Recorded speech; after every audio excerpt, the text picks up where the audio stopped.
retraite, en fait, je dirais que c'est le sujet de l'heure parce que la retraite, actuellement, elle est en grande mutation. On ne verra plus la retraite comme on la connaît depuis plusieurs années. Donc, on sait que la retraite est en changement. On sait aussi que plusieurs personnes au Québec vont tomber à la retraite au cours des prochaines années à cause justement de la masse de baby boomers qui devraient atteindre l'âge de 65 ans au cours des prochaines années. Et 65 ans au Québec rime avec retraite. Mais tomber à la retraite, considère aussi plusieurs autres aspects. Et il faut non seulement être prêt financièrement, mais il faut aussi être prêt psychologiquement. Alors, c'est pourquoi on s'est mis ensemble 4 experts, donc un actuaire, un fiscaliste, un psychologue et un professionnel en gestion des risques pour vous concocter un peu la recette de la retraite. Et on espère en fait que les gens qui vont se procurer tomber à la retraite, tout ce qu'on souhaite, c'est que ça va les sensibiliser à s'occuper en fait de leurs choses, à se prendre en main parce que c'est tellement important de planifier et la retraite ça entoure tellement de choses, tellement d'aspects. Il faut voir un peu la retraite comme un jeu de domino, hein? Même quand on place notre argent, dès qu'on bouge une pièce, ça en fait tomber d'or dans le jeu, il faut être conscient. Mais à la fois, je te dirais, par contre, un livre, c'est que c'est un livre qui est obligé de lire du début à la fin. On a un sujet qui nous intéresse, on prend tel chapitre, on va intéresser par la retraite, on va essayer de la vie à deux.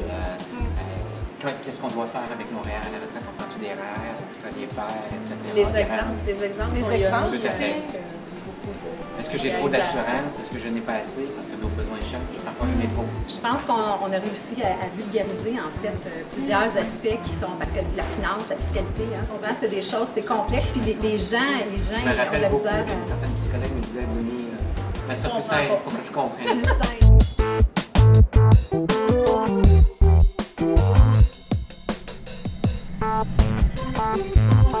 Comment on fait pour arriver à répondre finalement à la grande question, vais-je en avoir assez pour financer mes rêves de retraite? Il faut y aller par étapes. Dans le fond, on va commencer par déterminer nos objectifs. Qu'est-ce qu'on veut? C'est quoi les dépenses qui sont essentielles pour nous, les dépenses qu'on veut avoir pour rencontrer nos objectifs? Et donc, déterminer le coût de vie désiré à la retraite. Certaines statistiques existent sur le marché, mais on va démystifier le tout. Par la suite, il faudra trouver les sources de revenus qui vont combler ces besoins. Donc, ne serait-ce que les régimes publics, y ai-je droit, combien, les régimes privés, est-ce que j'ai un régime privé, est-ce que mon employeur m'offre quelque chose et qu'est-ce que ça va me donner à la retraite?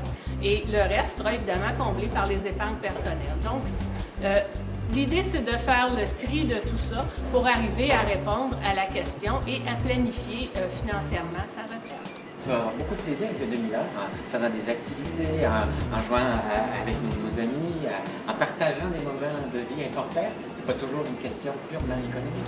Non, mais encore faut-il que tu aies ciblé tes activités, tes passions et tes rêves avant. Parce que si tu attends, tu risques de trouver le temps long finalement. En fait, ce qu'il faut voir, c'est qu'à la retraite, nous allons gagner 2000 heures de temps libre finalement.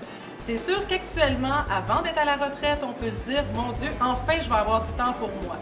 Au bout d'1 an, 2 ans, on va vite se questionner à savoir qu'est-ce qu'on va faire de tout ce temps. Pourquoi, dans le fond, on se préoccupe du volet financier avant le volet humain? C'est que selon la pyramide de Maslow, à la base, il faut combler nos besoins financiers avant de penser justement à pouvoir s'épanouir et se réaliser en tant qu'individu.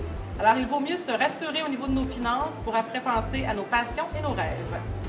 Puis on espère aussi que les gens qui disent qu'ils vont tant voyager à la retraite, bien, s'ils ne le font pas déjà là aujourd'hui, je ne pense pas que ça arrive éventuellement plus tard. Alors, il ne faut pas se faire des accroires, comme disait ma grand-mère. Oui, c'est un bon point. La vie active. Oui, puis je pense que c'est un bon point, Annick, que tu apportes. Il est grandement temps qu'on lâche l'image de la retraite qu'on s'imagine sur un voilier. Ça veut dire que si on n'aboutit pas sur le voilier, bien, finalement, on a raté notre retraite. Je pense qu'il y a plein d'autres stratégies pour réussir notre retraite. On pourrait aller dans un chalet en bois rond dans le fin fond. On va passer 2 semaines sur un voilier, je peux vous dire que c'est suffisant. C'est suffisant. Et ça, la diversification, c'est fondamental en placement. Il n'y a pas un produit qui est bon pour toutes les situations. Il faut diversifier. Il faut surtout avoir un plan stratégique. Et je pense que notre objectif, quand on a créé ce livre-là, on l'a pondu entre guillemets ensemble, c'est de donner des trucs simples mais efficaces pour que les gens puissent bien gérer leurs finances personnelles et surtout ne pas avoir besoin de penser à leur placement et pouvoir avoir du temps à consacrer en termes de plaisir. L'argent, c'est un moyen pour faire une belle retraite.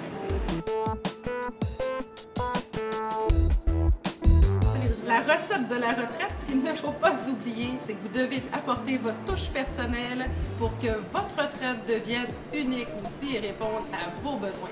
Alors, la recette de la retraite? On commence avec une tasse de REER ou de régime de retraite.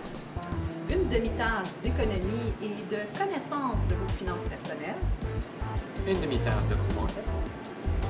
Et 2 tasses de connaissance de soi avec une tasse d'humour.